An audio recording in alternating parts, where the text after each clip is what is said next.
Good morning all. Here we are again, different unit today, different company.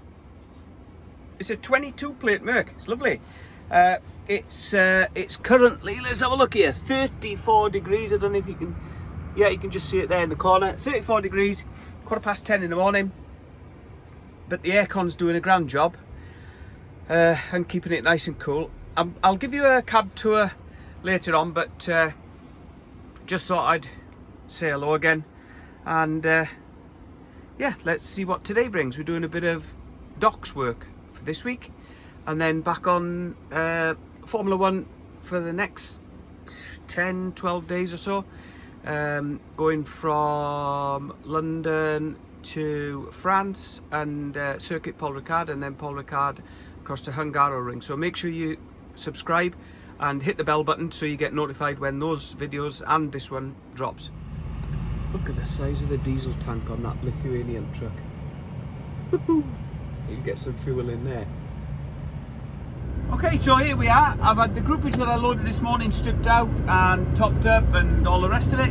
And we're just approaching the docks at Liverpool.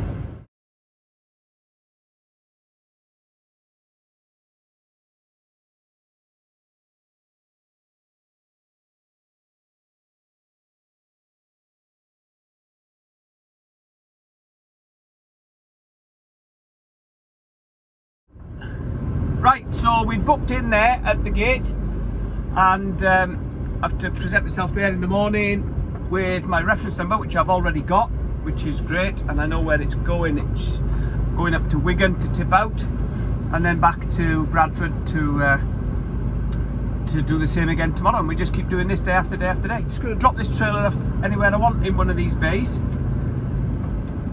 and then go and park up somewhere shaded.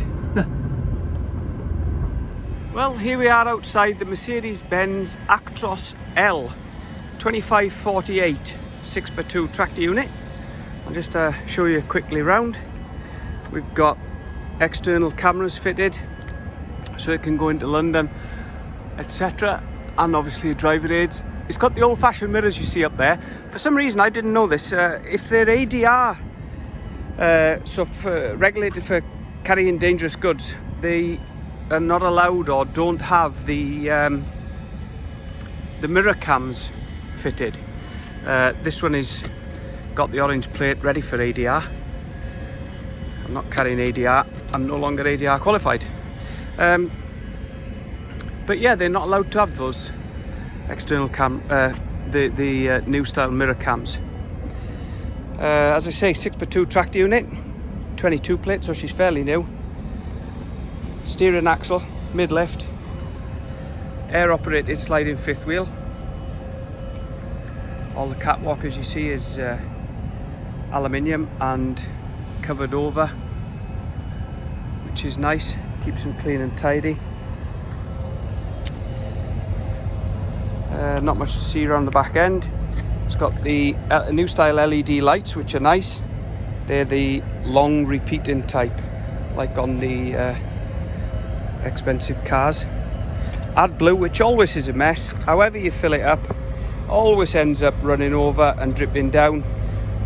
But I'll wash it for him before he gets back in it. I'll wash it on Friday evening, as long as I'm back early enough. Just give it a swill down, it'll come up all right, that. But it's a shame, it always looks messy, that AdBlue stuff. Yeah, not much else to see on the outside.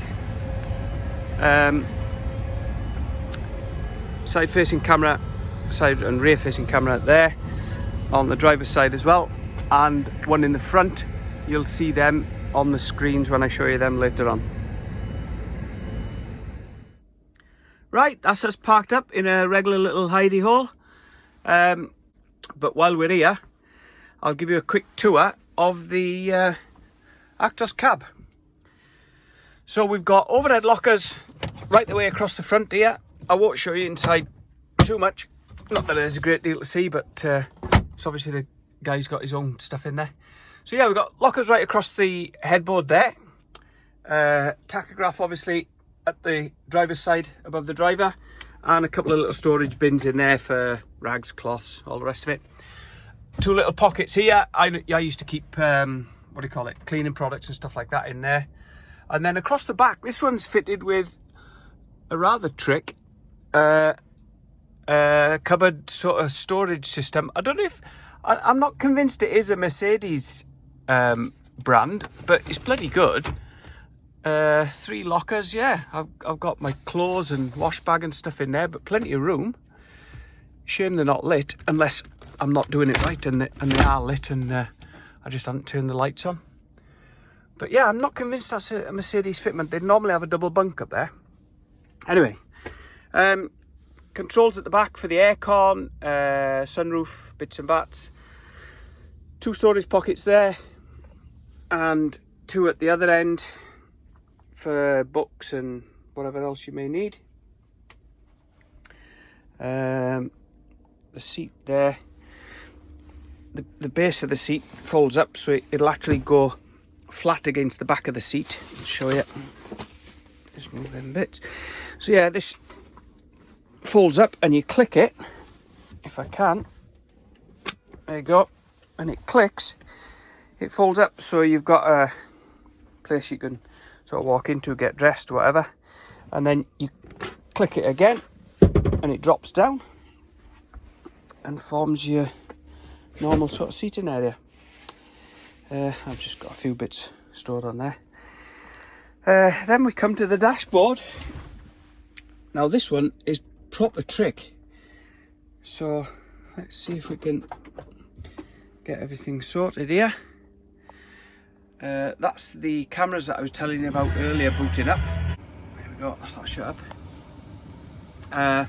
As you can see, the top one is forward facing, so he's looking at the view out the window. That's this little camera at the top there.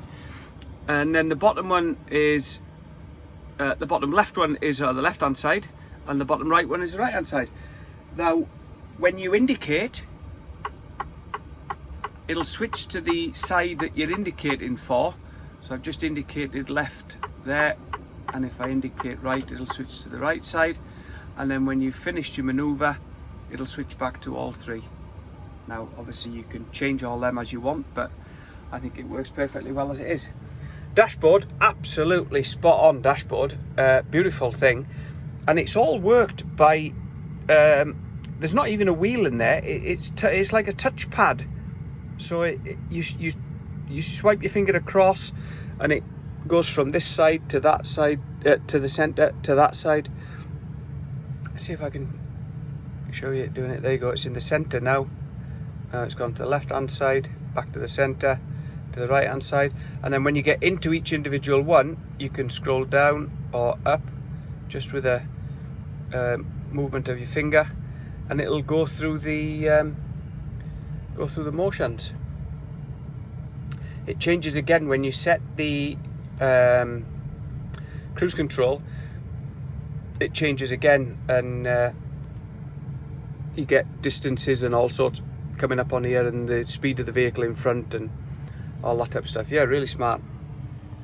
And then this one again, just a huge touchpad. You swipe it across to whatever you want.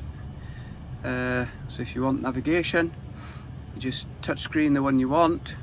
The blue arrow is obviously us. Enter your destination, whatever. Then if you touch home, it'll come back out. You can pair your phone, you can put the climate control on, and touch screen again. So you speed the fan up, slow it back down, set the temperature, put it on aircon, you know, 1,000,001 things. Yeah, it's a lovely piece of kit. Oh, I'll just show you these. The bunk actually lifts. I won't bother lifting it because there's nothing underneath it that you need to see. But there's a fridge in that one,